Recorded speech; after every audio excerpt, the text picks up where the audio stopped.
Mes chers collègues, en complément aux interventions de François Simon et de Michel Boussaton, je vais rappeler les points négatifs, et en particulier à votre endroit, M. Tréminges.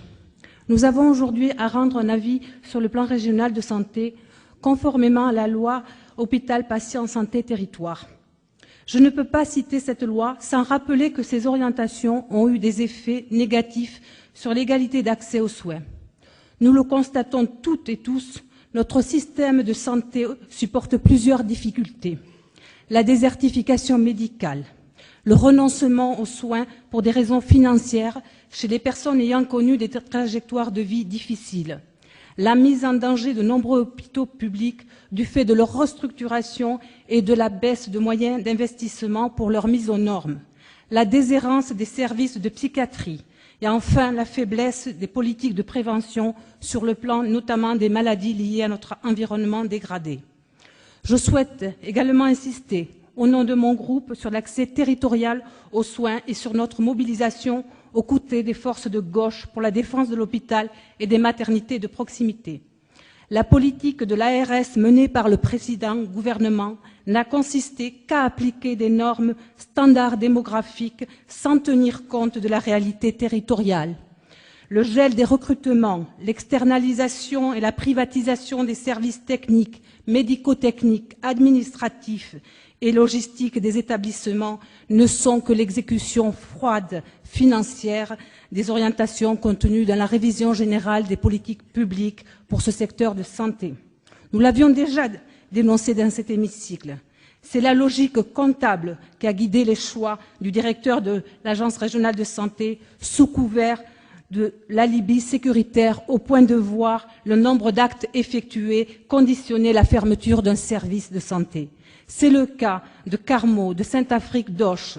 Et si nous ne pouvons que saluer les changements d'attitude qui semblent poindre aujourd'hui au sein de l'ARS, nous devons demeurer très vigilants aux côtés des collectifs de professionnels, des usagers, des partenaires sociaux, mais aussi des représentants des centres de santé pour que l'accès à des soins de proximité et de qualité persiste. Je ne peux pas dire non plus que ce projet ait fait l'objet d'une véritable concertation, ni d'une vraie analyse des besoins des personnes, seules à même de garantir une haute qualité des soins et d'accompagnement tenant compte d'une complémentarité de l'offre. Enfin, je ne peux pas parler de cette défiance des hôpitaux et des maternités de proximité sans dénoncer le recours au partenariat public-privé et à leur effet. Le partenariat public-privé est un outil économique qui va à l'encontre des intérêts du service public et des collectivités. Présenté en 2004 comme un moyen de financer plus rapidement des infrastructures publiques, le bilan est plus que troublant. Dépassement des coûts de construction, malfaçons, avenants multiples, dépassement des délais prévus, l'addition est lourde, le bénéfice financier escompté est jamais au rendez-vous.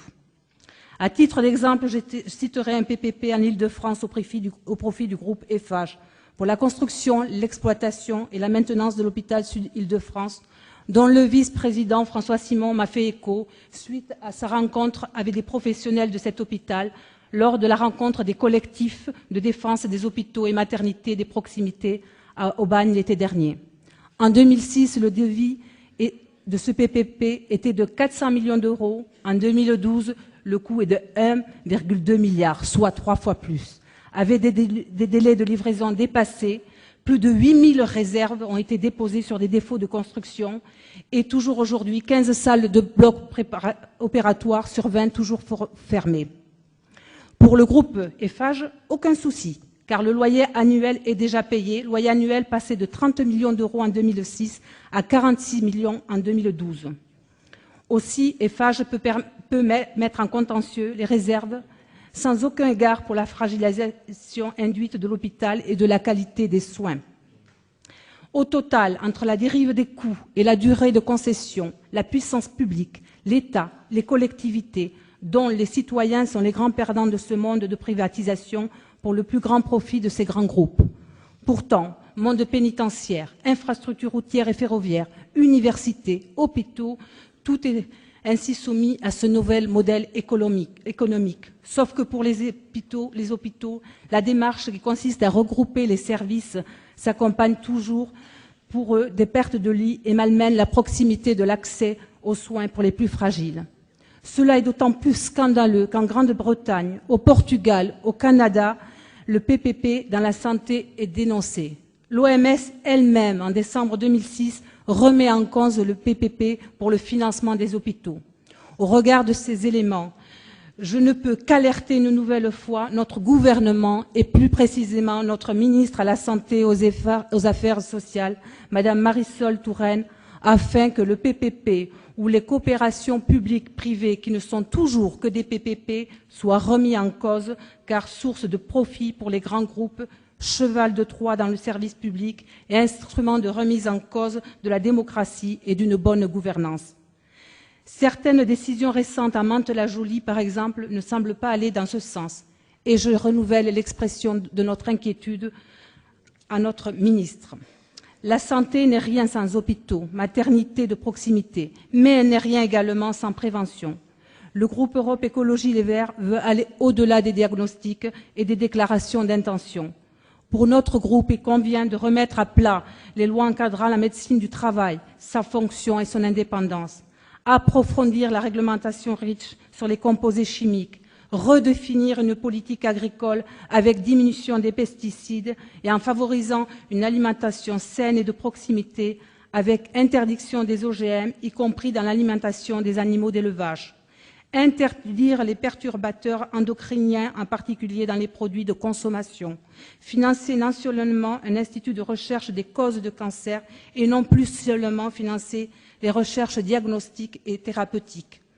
Lutter contre les microparticules et entre autres des nanoparticules utilisées dans les produits de consommation, vêtements, industrie automobile, produits de beauté, etc. Limiter par là le poids des lobbies pharmaceutiques et agroalimentaires.